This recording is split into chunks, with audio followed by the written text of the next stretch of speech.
Fala, gurizada, beleza? Tranquilo? Vamos trabalhar um pouquinho da Lei 10.992, que fala então da carreira dos militares estaduais. Pô, Cristiano, mas tu pulou a 90, por exemplo, a 91, enfim. Então não bate, pessoal, com o objetivo que a gente tem aqui, que é de fazer videozinho rápido, certo? E largar para vocês aí como forma de revisão. Pô, mas tu veio falar da carreira.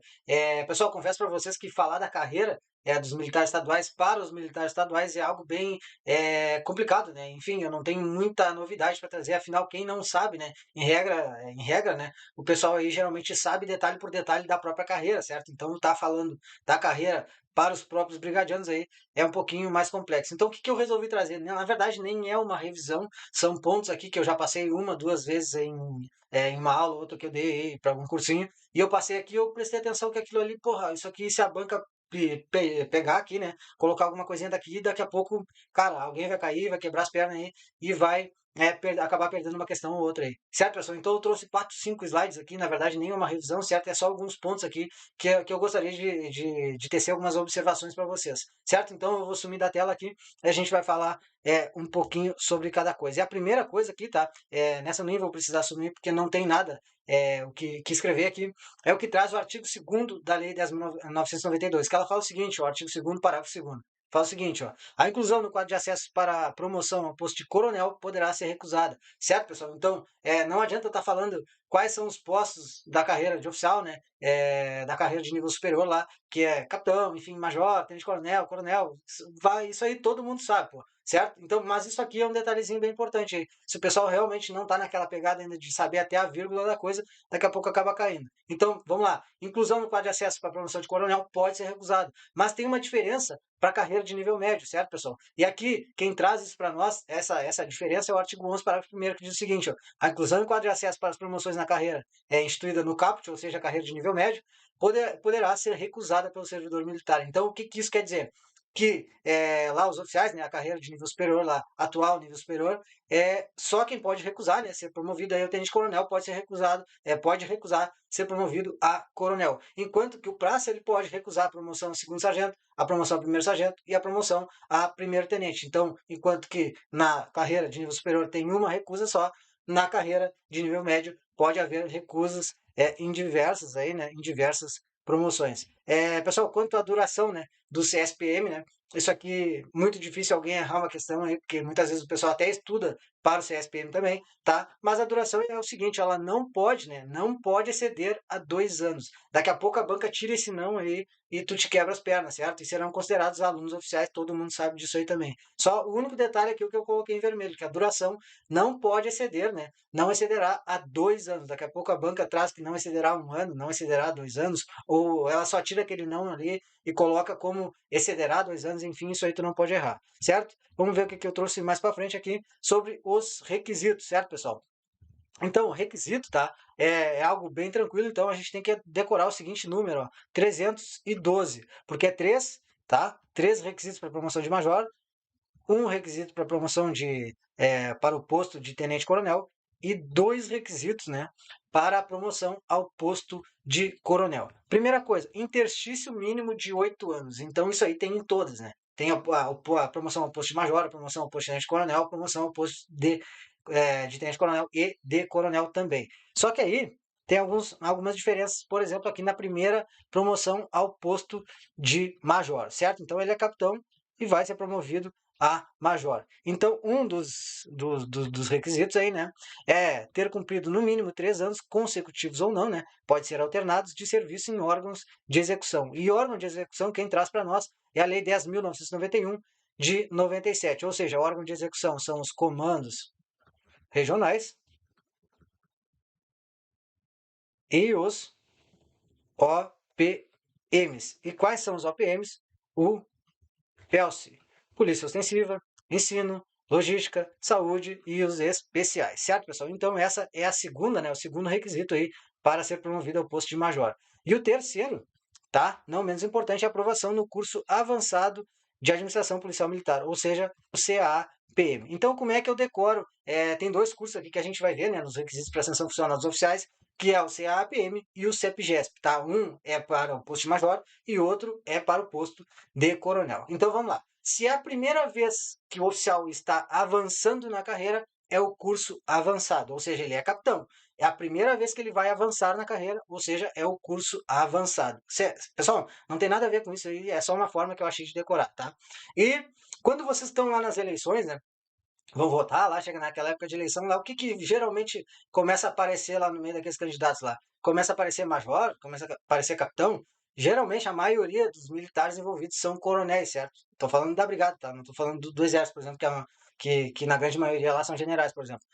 Mas muito, então, a gente vê muitos coronéis envolvidos na política. Se a gente vê coronel envolvido na política, a maioria dos brigadianos envolvidos em política são coronéis, né? Então a gente está falando do curso de especialização em política. Pessoal, não tem nada a ver uma coisa com a outra, tá? Eu só estou dando uma forma para vocês decorar mais fácil. Então, se a primeira vez que o oficial está avançando na carreira, é o curso avançado. Se ele está chegando mais próximo da política, é um curso de especialização em política, certo? Então, vamos para frente, então. Agora a gente chega no artigo 11. E o artigo 11, pessoal, como vocês sabem aí, começa, né? É a parte onde começa a falar sobre a atual carreira de nível médio. Por que a atual carreira de nível médio? Porque a partir de 1º de julho de 2027, essa atual carreira de nível médio, ela passa a ser também de nível superior, só que não de nível superior específico, como é o caso do capitão, que tem que ser formado em direito. Tá? Essa atual carreira de nível médio, a partir de 1º de julho de 2027, ela passa a ter como requisito de ingresso, né, a exigência, né, da escolaridade de nível superior. Isso quem traz para nós é o artigo 11 aqui. Só que aí tem um detalhe bem importante aqui que eu vi em alguma dessas passadas aqui que eu dei na Lei 10.992, que ela diz o seguinte, ó, que para tu ingressar na carreira de nível médio, é uma exigência a escolaridade de nível superior, tá? Só que aí, se tu analisar o parágrafo 5º, diz o seguinte, ó, a escolaridade de nível superior, né, que a gente tratou aqui, vai ser cobrada somente naqueles concursos em que o edital de abertura seja publicado após 1º de julho de 2027. Então, a primeira coisa que a gente tem que saber é que a data que vale é a data do edital. Então, se abrir um edital em 2026, ele é nível médio. Se abrir um edital em junho, por exemplo, de 2027, ele é nível médio. Se abrir, por exemplo, aqui, ó, um edital em 30 de junho de 2027, ele é nível médio. Então, a data que a gente tem que ter como base é 1º de julho de 2027, certo, pessoal? Então, abril depois, aí é superior. E o que vale, tá? É o edital. Tá? Aí vem o parágrafo 6º, tá? Deixa eu apagar um pouco de coisa aqui. Vem o parágrafo 6º e fala assim, ó, os candidatos nomeados em decorrência de aprovação em concurso cujo edital de abertura tenha sido publicado antes de 1º de julho de 2027, tá? Será exigida a conclusão de ensino médio ou equivalente. Então, se for depois de 1º de julho de 2027, ou seja, a partir do dia 2, é superior. Se for antes, é nível médio. E aí eu pergunto para vocês, pessoal, e se for o dia 1º de julho? E aí? Tem que estar cursando? O que vai acontecer? Então, isso é um detalhe aqui que eu não sei se o legislador ou eu que estou muito viajando aqui, tá? Mas é um detalhe legal aqui, né? De a gente passar, né? Daqui a pouco o pessoal não bateu o olho aqui, não olhou com bastante calma, né? E não percebeu isso aí. Certo, pessoal? Então, 1º de julho é a data que vale. Vale por quê? Para o edital, certo? Se o edital for antes de 1º de julho, médio. Se o edital for depois de 1º de julho, superior. Beleza? Vamos para frente, então. E como eu falei para vocês, né? Agora aqui eu vou botar na última parte aqui que eu coloquei, que é a parte dos interstícios. A gente já falou dos interstícios da carreira de nível superior lá, dos oficiais, tá? E agora a gente vai falar dos interstícios, né, da carreira de nível médio, certo, pessoal? E são 4 interstícios diferentes aqui que a Lei 10.992 nos traz. Isso aqui o pessoal já está careca de saber, já que a partir de agora o que vale é 8 mais 8, certo? Então o interstício atual é de 8 anos. Só que a gente tem que saber as exceções também, tá? Isso aqui, se fosse para um concurso, por exemplo, de ingresso na brigada, dificilmente eu ia dizer que era interessante saber isso aqui, porque para cobrar isso aqui, a banca tem que dizer quem tu era, qual data aquilo se aplicava, em qual situação que tu te encontrava, né? Por exemplo, se tu já estava incluído em alguma das listas de um CTSP que estivesse em andamento. Então a banca tem que trazer um monte de informação para poder te cobrar algum desses interstícios aqui. Mas vale a pena a gente saber também. Então, pessoal, atual, qual é o interstício atual? Por exemplo, para minha turma agora aí, que é o primeiro CTSP que vai fazer, é 8 mais 8 para entre aquelas promoções ali, tá? De segundo sargento para primeiro sargento e de primeiro sargento para primeiro tenente. Então é 8 mais 8, certo? Só que a gente tem as exceções. Quais são as exceções? De 4 e 3 anos, beleza? Eu vou falar de cada uma delas aqui. E é bem fácil, bem tranquilo de entender cada uma. Então, 4 anos o interstício vai valer, né? Esse no lugar de 8 em 8 vai ser 4 e 4. Se aquele militar já era sargento, né?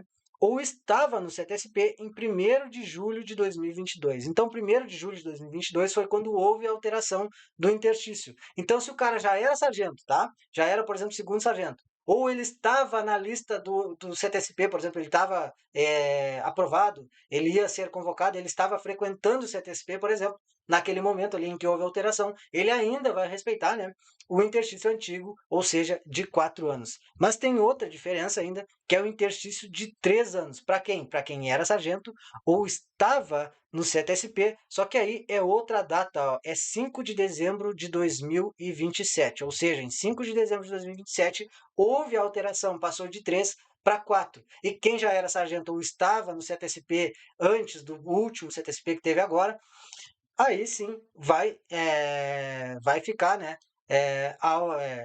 Vai respeitar o interstício de 3 anos. E aí tem a hipótese, né?